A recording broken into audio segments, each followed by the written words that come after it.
Ada seorang pemuda, ini di kota Solo. Muda, ganteng, orang tuanya kaya.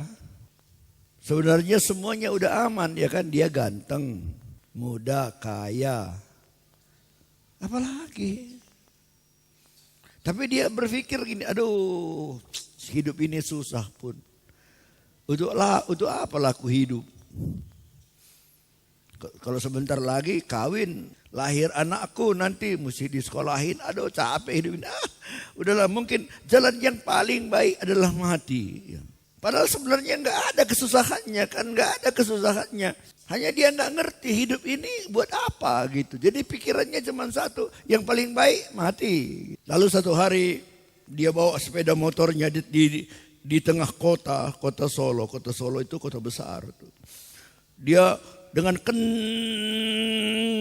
naik sepeda motornya dan dia tabrakkan ke mobil. Bodoh ya, orang kena tabrak biasa ya kan. Tapi kalau nabrakkan dirinya ke mobil supaya mati.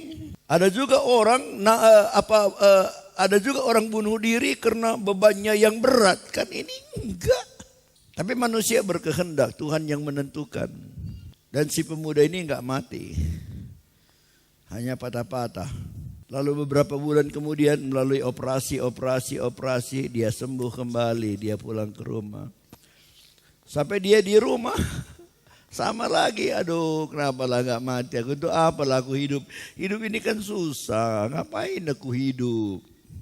Mati kan udah gak ada urusan apapun lagi. Lalu dia pergi ke kedai, ke toko.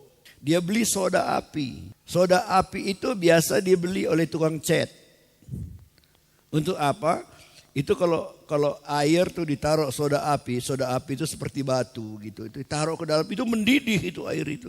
Dan kalau itu disiram ke mobil, tunggu aja sebentar lagi jatuh semua catnya itu. Karena soda api itu sangat keras, racun dan gatal sekali.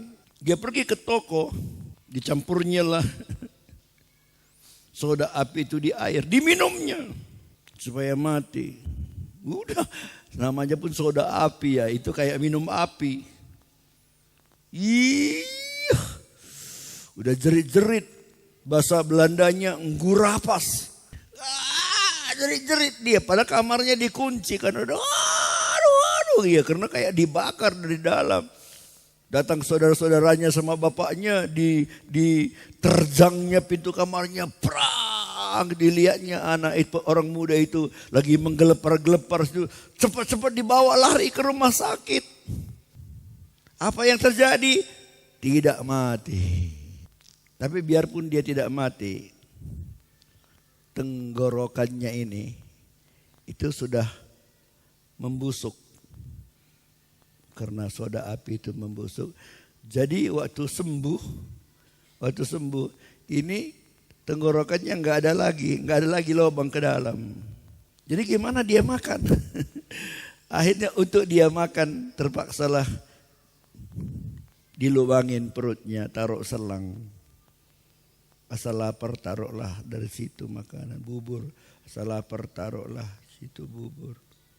Dari sini nggak bisa lagi makan apa-apa, udah nggak ada lubangnya. Dan pada waktu dia sedang terbaring di rumah sakit, ada seorang hamba Tuhan, namanya Bambang dari satu gereja di kota Solo. Dia pergi ke rumah sakit. Dia mengunjungi pemuda ini. Dia bersaksi, dia ceritakan tentang Yesus. Akhirnya orang muda ini, dia menerima Yesus sebagai Tuhan dan Juru Selamatnya. Sejak itu dia mengerti untuk apa dia hidup. Jadi kalau Tuhan masih memberi hidup, karena Tuhan punya rencana, Tuhan punya kehendak. Supaya hidupnya menjadi hormat bagi kemuliaan nama Tuhan. Hidupnya berubah.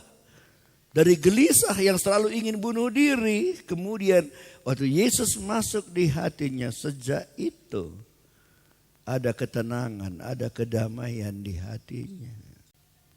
Dia keluar dari rumah sakit, dia bekerja di satu pabrik. Dan tiap dia kerja harus bawa jerigen isi bubur. Kalau bubur kan sebentar-sebentar lapar kan, sebentar-sebentar lapar. Jadi tiap lapar tuang. Secara fisik dia mengalami penderitaan. Tapi di hatinya menikmati ketenangan karena ada Yesus di sana. Baru beberapa minggu dia bekerja, datang polisi menangkap dia.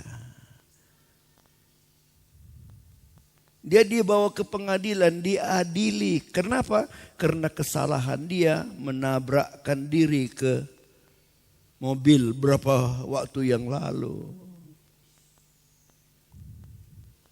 Dan oleh hakim dia divonis tok 3 bulan penjara. Masuk penjara 3 bulan. Untung kepala penjaranya baik gitu. Jadi boleh masak bubur untuk dia. Khusus dikasih makan bubur. Satu hari Minggu dia minta izin kepada kepala penjara. Pak, boleh enggak hari ini aku kebaktian di gereja di luar? Karena selama ini kelakuannya baik, oleh kepala penjara dia diizinkan. Boleh yuk hari ini kamu Minggu boleh keluar sebentar beribadah. Dia pergi beribadah di tempat pendeta yang mengunjungi dia tadi, pendeta Bambang. Dan hari itu di gereja itu yang berkhotbah itu pendeta dari Brastagi.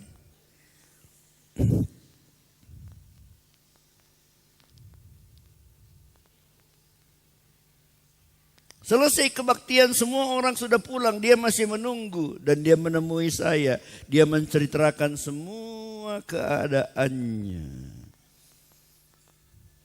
Saya tanya dia, bagaimana?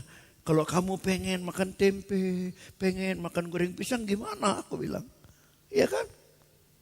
Oh bisa Pak, bisa. Gimana caranya? Aku ambil tempe, aku makan, aku kunyah-kunyah, kemudian ku buang keluar katanya.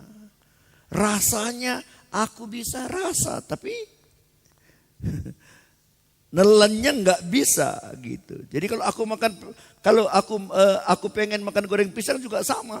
Aku masukkan di mulutku, ku kunyah, kemudian ku buang. Lalu aku tanya bagaimana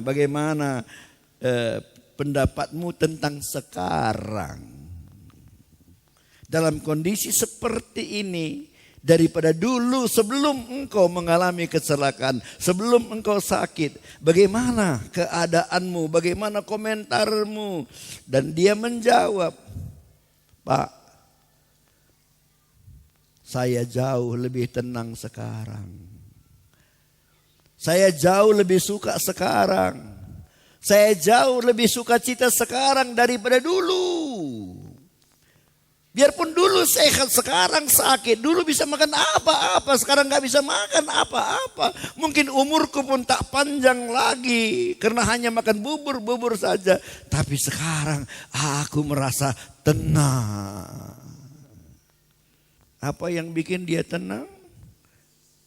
Yesus. Ada Yesus di hatimu. Kenapa kamu tidak tenang?